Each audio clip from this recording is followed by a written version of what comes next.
So you are probably wondering how Motorola went from dominating the smartphone market share, being the go-to company for wireless communication, to today being behind companies like Apple and Samsung. This is the rise and fall of the big tech giants Motorola. So to first understand Motorola, we first of all have to go back in history. So Motorola was founded in 1928 by Paul Gavin and his brother Joseph. Their first innovation would be a battery elevator that would allow battery-powered radio to run on household electricity. However, with any product, they are running into issues as more and more radios were running on house wiring, so there was no need for the battery illuminator. So they needed to find a new product to be able to replace the reveal that we lost from the battery illuminator.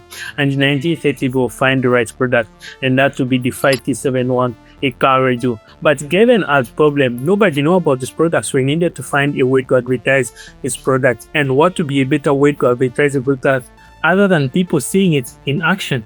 So he took the car with him today with the 5T71 to Atlantic City, parked it and showed passerby what and now the receiver was working while the car was running. By the end of the day, he had enough orders to begin mass production. I also forgot to mention one thing. The way that Motorola was actually made was actually after the Victrola music player. So they just took the Victrola phonograph plus motor for cars, and you combine those two, you have the name Motorola.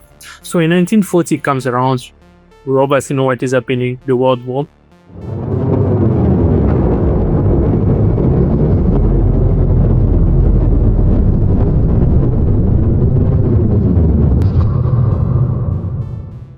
There is need for obviously wireless communication on the battlefield, and given manufacturing company or Motorola today delivered the Andy-Toki SCR 536 so radio, which would be used in the war by the US troop.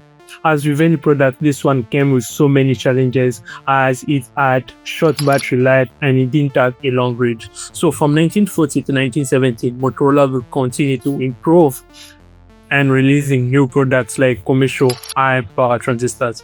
And in 1973, they would now release their first cellular device. They will continue to release more and more products. And in 2003, they will bring in the highest revenue, which was about 56 billion. And this was the start of the decade that will shape the smartphone industry. So in 2004, they will release the Motorola Razr, which was the iconic flip phone that is still being improved to this day. And they ended up selling around 50 million units by mid-2006, which made them have about 50% of the US mobile phone market.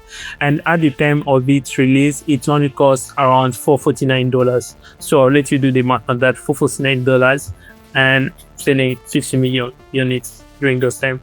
And in 2007, Apple obviously released their iPhone, which set a new standard of the smartphone market share. And Motorola is still stuck and focused on the Razr phone, which might have led them to miss opportunities. Finally, in 2009, they would release the Droid, which supported Android as an operating system, but that was already hit for their revenue, because their revenue will drop in 2010 to 11.2 billion from 32 billion in 2009. But Motorola did always listen to their consumers, as you can probably see later on. They were very hesitant to adopt 3G technologies, leaving behind the needs of their intended customers. While their competitors embraced it, they also failed to design a good operating system that would be consistent and user-friendly. But the competitors like BlackBerry capitalized on that, and the consumers preferred Android software compared to the old one that were not as easily accessible and secure. So Motorola also fails in innovating new products to keep their customers excited about the upcoming products, but like Apple was doing with their iPhone line, which led to an interest decline. They also had bad leadership, which would have put the company in a bad place compared to their competitors.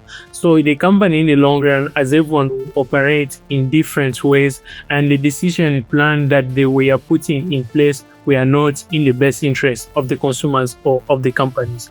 So why did Motorola failed?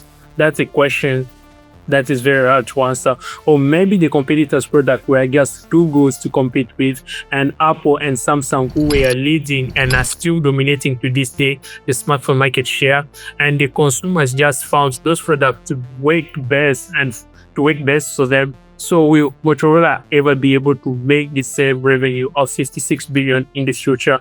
Maybe. That's a question that only time will be able to tell.